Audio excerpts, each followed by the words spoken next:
السلام علیکم ورحمۃ اللہ وبرکاتہ۔ ہم نے پیغمبر صلی اللہ علیہ وسلم کو رحمت للعالمین تو مان لیا، ہم نے یہ بھی مان لیا کہ آپ صلی اللہ علیہ وسلم دشمنوں پر بھی رحم کیا کرتے تھے۔ ہم نے یہ بھی مان لیا کہ آپ صلی اللہ علیہ وسلم برائی کرنے والوں کے ساتھ اچھائی کا معاملہ کرتے تھے۔ ہم نے اس پر سبحان اللہ بھی کہہ دیا۔ ہم نے یہ بھی مان لیا کہ پیغمبر صلی اللہ علیہ وسلم قیامت کے دن گنہگاروں کے لیے سفارش کریں گے۔ ہم نے یہ بھی مان لیا کہ پیغمبر حوض کوثر پر آب کوثر پلائیں گے اور جام تقسیم کریں گے۔ ہم نے وہ سب کچھ تسلیم کر لیا جس میں پیغمبر صلی اللہ علیہ وسلم کے اخلاق اور فضائل کے بیان ہیں، لیکن شاید ہم یہ بھول رہے ہیں کہ پیغمبر صلی اللہ علیہ وسلم نے فرمایا تھا کہ میں بلا شبہ پورے جہان کے لیے رحمت بنا کر بھیجا گیا ہوں اور میں میوزک کے آلات کو توڑنے کے لیے بھیجا گیا ہوں۔ شاید ہم یہ بھی بھول رہے ہیں کہ پیغمبر صلی اللہ علیہ وسلم اس دنیا میں میوزک کے آلات کو، موسیقی کے آلات کو یعنی میوزک کے ڈیوائس کو توڑنے کے لیے اس دنیا میں تشریف لائے تھے۔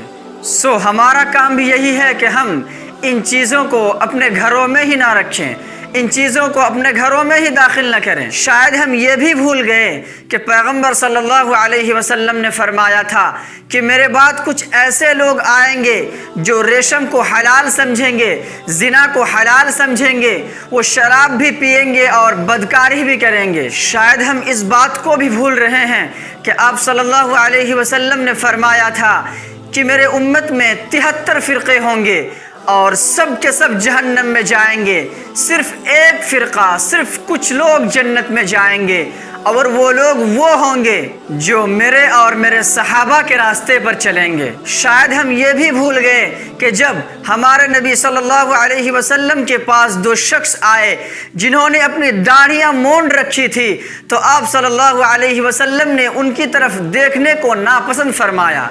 شاید ہم یہ بھی بھول رہے ہیں کہ ہمارے نبی اپنے چہرے پر داڑھی سجایا کرتے تھے۔ شاید ہم اس بات کو بھی بھول رہے ہیں کہ آپ صلی اللہ علیہ وسلم نے اس شخص کو جہنم کی وعید سنائی تھی جو اپنا کپڑا ٹخنوں کے نیچے لٹکا کے رکھے۔ شاید ہم نبی کے اس فرمان کو بھی بھول رہے ہیں کہ آپ صلی اللہ علیہ وسلم نے فرمایا تھا کہ بندے اور کفر کے درمیان جو ریڈ لائن ہے وہ نماز ہے، جیسے ہی کسی نے نماز چھوڑی تو وہ کفر کے سرحد میں پہنچ گیا۔ آج آپ صلی اللہ علیہ وسلم سے ساری محبتوں کا دار و مدار یہ ہو گیا کہ آپ کے نام سنتے ہی سینے پر ہاتھ رکھ دیتے ہیں۔ ہم آپ کا نام سن کر جھوم جاتے ہیں، لیکن رکیے، یہ نبی سے محبت ہرگز نہیں۔ نبی سے محبت تو یہ ہے کہ ہم ان کی اتباع کتنی کرتے ہیں، ہم ان کے نقش قدم پر کتنے چلتے ہیں، ہم ان کی سنتوں کو کتنا اپناتے ہیں، ہم ان کے پیغام کو اور ان کے تعلیمات کو کس قدر سمجھتے ہیں اور کس قدر اس پر عمل کرتے ہیں اور کس قدر اسے دوسرے تک پہنچانے کی کوشش کرتے ہیں۔